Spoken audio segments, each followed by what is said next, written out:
আমি যে আয়াতুল কারিমা তেলাওয়াত করেছি পবিত্র কোরআনুল কারীম 29 নম্বর পারার 67 নম্বর সূরা সূরাতুল মুলুক। সূরাটি মক্কায় অবতীর্ণ, 30টি আয়াত, 2টি রুকু, 313টি শব্দ, 1035টি অক্ষর মিলে গঠিত সূরা মুলক। মুলক শব্দের অর্থ হলো রাজত্ব। 29 নম্বর পারার 1 নম্বর পৃষ্ঠার 6 নম্বর লাইনের 7 নম্বর আয়াত। এই আয়াতটা প্রায় 11টা তাফসীর করেছি। সমস্ত তাফসীরগণ একমত। আমার আল্লাহ এই আয়াতের মাধ্যমে এর আয়াতের শান-নুজুল হলো যে আমার আল্লাহ যে আমাকে আপনাকে সৃষ্টি করেছেন।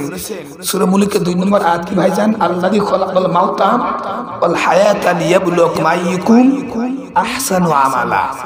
আমার আল্লাহ বলে তোমার জীবন এবং মরণ সৃষ্টি করেছি লিয়াবলুয়াকুম আইয়ুকুম আহসানু আমালা, তোমাকে পরীক্ষা করার জন্য। কি করার জন্য?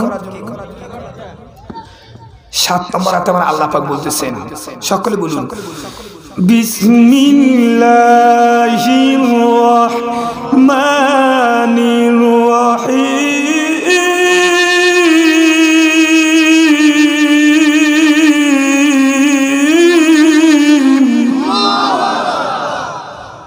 ঘোষণাকার in the name of Allah, the most beneficent, the most merciful, পরম করুণাময় মহান রবের নামে শুরু করলাম। কার নামে?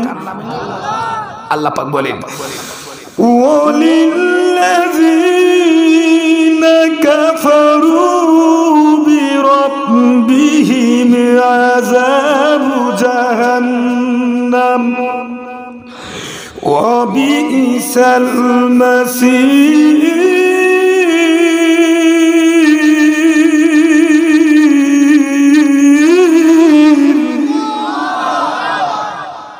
আমার রব বলেন ওয়ালিল্লাযীনা কাফারু, যেই বান্দা আমি রবের সাথে কুফরি করে, আমি রবকে অস্বীকার করে। কিভাবে? বান্দা বললাম বান্দা নামাজ পড়ো, ফজর গেল খবর নাই, জোহর গেল খবর নাই, আসর গেল খবর নাই। উদাহরণ দিচ্ছি যে আমার আল্লাহ বলে যেই বান্দা আমি রবের সাথে কুফরি করে, কি করে? বিইসাল মাসি, তার স্থান আমি আল্লাহ এমন একটি জায়গায় করেছি যেটা হলো জাহান্নাম। কতই না নিকৃষ্ট, কতই না খারাপ একটি জায়গা ওই জাহান্নাম।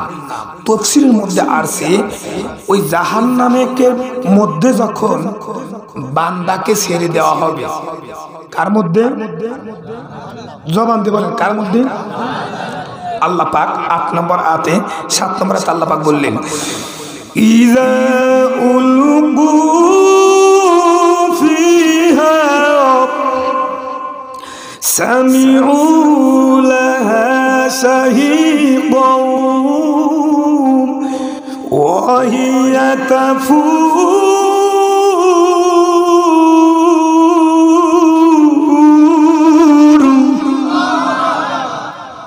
ইজা মানে যখন, উলকু ফিহা ওই জাহান্নামের উত্তপ্ত টকবকের শব্দ, ওর আওয়াজ এত বিকট হবে যে ওই আওয়াজ যখন যারা শুনবে শাহীদ বা ওয়াহিয়া তাফুর, ওই আওয়াজটা টকবক টকবক করতে থাকবে। জাহান্নামের আপনার ওই স্থানটা এতই ভয়াবহ হবে যে তার গর্জন শব্দ হবে, আওয়াজ হবে।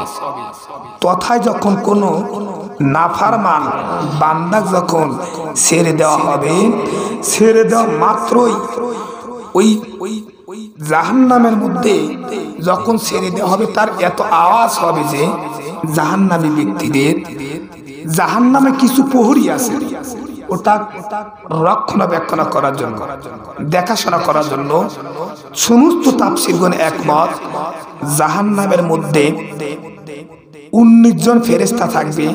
তার মধ্যে মালিক হবেন জাহান্নামীদের সরদার। এই ফেরেশতারা সকলে জাহান্নামীকে বলবে, তার শিক্ষারা আসলে তাকে প্রশ্ন করা হবে। কি প্রশ্ন করা হবে? তাকে বলা হবে তাকাদু তামাইয়াজু মিনাল গায়জ কুল্লামা উলকিয়া ফিহা ফাউজুন সাআলাহুম খাযানাতুহা আলাম ইয়াতিকুম নাযীর।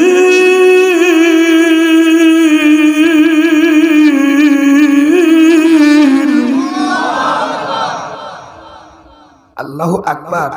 জবান দিয়ে বলবেন বাবা, নিঃশ্বাসে প্রবলেম আছে, শ্বাস প্রশ্বাসে কষ্ট হয়, নিঃশ্বাসে প্রবলেম থাকলে শ্বাস প্রশ্বাসে কষ্ট হলে আমার রবের নাম যতবার এই জায়গায় বসে বসে আপনি উচ্চারণ করবেন, আমার আল্লাহ বলেন ওয়াইদা তুলিয়াত আলাইহিম আয়াতুহু, বান্দার সামনে যখন কোরআন তেলাওয়াত করা হয় আর বান্দা যখন তেলাওয়াতগুলি শোনে, বান্দার ঈমান আমি আল্লাহ যাদাতহুম ঈমানা, ওর ঈমানকে আমি আস্তে আস্তে মজবুত করে দিয়ে দিই। কি করে দিয়ে দেই? মজবুত করে দিয়ে দেই। ফেরেশতারা জাহান্নামীদেরকে বলবে, আচ্ছা তোমরা যে জাহান্নামে আসলে দুনিয়াতে কি তোমাদেরকে সতর্ক করা হয় নাই? তোমাদেরকে সাবধান করা হয় নাই? প্রশ্ন করা হবে, কেন তোমরা জাহান্নামে আসলে? তোমাদের কাছে নবী রাসূল আসে নাই? জিজ্ঞাসা করবে। তখন জাহান্নামীরা উত্তর দিবে, ক্বালু বালা ক্বাদ জাআনা নাযীর।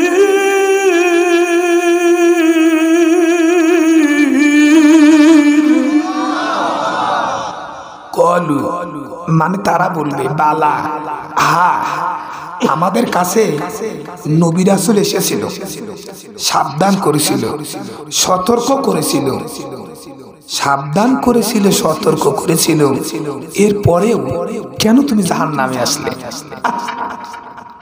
কেন জাহান্নামে আসতে? তারপরে সাবধান করার পরেও তখন জাহান্নামীরা বলবে, وَقُلْنَا مَا نَزَّلَ اللَّهُ مِن شَيْءٍ إِنْ أَنْتُمْ إِلَّا فِي ضَلَالٍ كَبِيرٍ।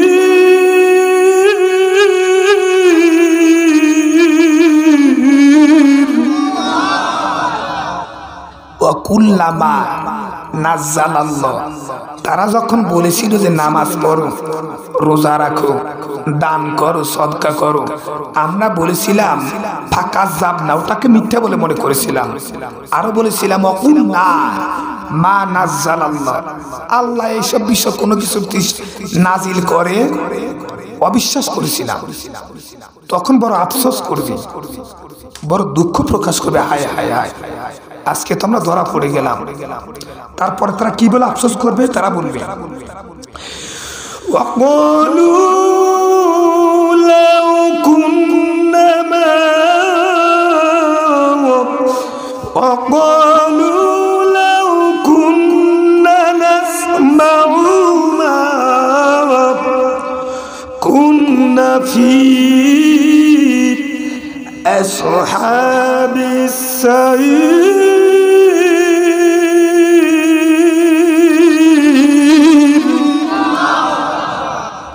ওয়াকালু, ওয়া মানে এবং, কলু মানে তারা বলবে, কুন্না ওয়াকালু লাউ কুন্না নাসমাউ মা কুন্না ফি আসহাবিস সাইর, তাদের কথা যদি আমরা শুনতাম তাহলে আজকের এই দিনটি আমাদের দেখা লাগতো, আজকের এই অবস্থার সম্মুখীন হওয়া লাগতো না। বড় আফসোস করবে, বড় দুঃখ প্রকাশ করবে। ওই সময় দুঃখ প্রকাশ করে কোনো লাভ? জবান দেন হবে কি বাবা? বুঝতেছে আমার কথা? বুঝতেছেন না আপনারা? আমার ভাষা বুঝতেছেন আপনারা? না গলা দাইবে আসলে কিছু বুঝতেছেন না?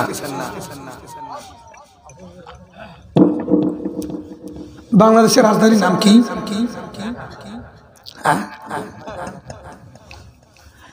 ভারত, আসামের রাজধানী হলো গুয়াহাটি। ওই ভারত আসামের রাজধানী গুয়াহাটি মাহফিলে গেছিলাম। ওই মাহফিলে ওরা লবণকে নিমক বলে। কি বলে? নিমক বলে। তো আমি খানা খাবো, স্টেজে ওঠার আগে ওনারা বলে, হুজুর আপনি কি নিমক খান? তো আমি মনে মনে ভাবলাম, কি রে, বাংলাদেশে নিমক নাই, নিশ্চয়ই এটা নতুন কোন তরকারি হবে, কোন নতুন আইটেম বলে আঙ্কেল নিয়ে এসে নিমক খাওয়ার বেশ আছে। বেটা যে লবণকে নিমক বলতেছে আমি আর সেটা জানি। ভাত দিছে, গোস্ত দিছে, ডাউল দিছে, দেবার পরে কি রে, আধা ঘন্টা হয়ে যা নিমক আনে না। ওই লোকটা ভাবছে আমি খানা খাচ্ছি, ওই লোকটা ভাবছে আমি খানা খাচ্ছি, আর আমি ভাবছি উনি নিমক আনতেছে। এখন অনেক সময় পেরিয়ে যায়, এখন লোকরা উকিদে দেখিবা আমার বেটা বাইরে বসে দুমছে বিড়ি টানতেছে। বিড়িটা নাকি সুন্নত না নফল? বাবা তাতে মনে হচ্ছে বিড়ি খাওয়া যায় যাচ্ছে, কথাই হয় না। রাউতারা জুমার নামাজ পড়া চলাকালীন আমি বলতেছি, গিবত করা কি? এক মুসলিম কিছু হুজুর ওয়াজিব, এটা দেব থাকবে, গিবত করা ওয়াজিব না? হুজুর গিবত কাকে কয় আমি সেটাই বুঝি নেই। আঙ্কেলে জিজ্ঞাসেন তো, হুজুর আপনি খানা খান না এখনো? যে না। আপনি নিমকের কথা বললেন, নিমকের জন্য আমি বসে আছি। হুজুর নিমক তো আপনার সামনে, কিরে? লবণ দেখি, গোস্ত দেখি, সালাদ দেখি, কিন্তু নিমক তো দেখি না। বলে হুজুর আমরা লবণকে নিমক বলি। লবণকে নিমক বলেন? যে হ্যাঁ। আগে থেকে বলবি না, ফজর আজান পর্যন্ত বাতলে 200 টাকা লাগতো আমার। তে কথা বুঝতেছেন কি? বুঝতেছেন না? আচ্ছা, তাহলে তারা যখন দুঃখ প্রকাশ করবে যে দুনিয়াতে যদি তাদের কথা অনুযায়ী যদি আমরা আমল করতাম, আজকের এই দিনটি আর দেখা লাগতো না। অপর একটি আয়াতে আসছে যে ফাবাশশিরহুম বিআযাবিন আলীম, আযাবের সুসংবাদ তাদেরকে দাও। যাদের অন্তরে কলিজার মধ্যে আমার আল্লাহর ভয় আছে, তারা কখনো আল্লাহর হুকুমকে অমান্য করতে পারবে কি? বাবা পারবে? আচ্ছা, যাদের আল্লাহর ভয় অন্তর আছে তারা কখনো নামাজ ছাড়তে পারে? কথা বলেন, নামাজ ছাড়তে পারে? আল্লাহর ভয় যাদের অন্তরে আছে তারা সুদ খাইতে পারে, ঘুষ খাইতে পারে? পারে না। কেমন ভয়?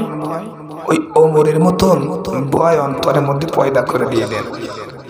ওমর যখন অর্ধজাহানের বাদশা, খলিফাতুল মুসলিমিন, অসংখ্য হাদিস তাফসীরের মধ্যে আছে হযরতে ওমর অধিকাংশ রাত সারা রাত সে ঘুমাইতো না, সারা রাত জেগে জেগে কাটিয়ে দিত।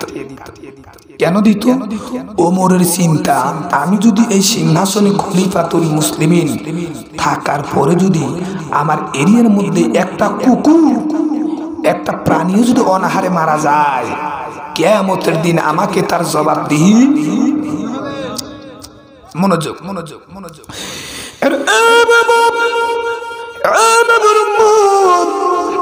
গভীর মনোযোগ বাবা। আমিরুল মুমিনিন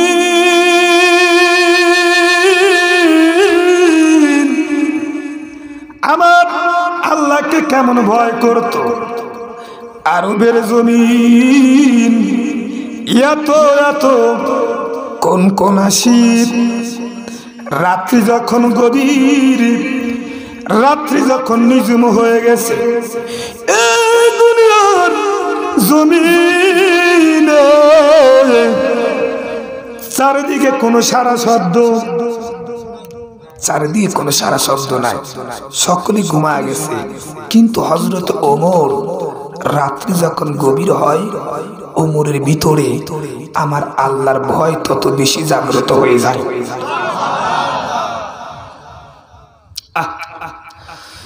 আমিরুল মুমিনিন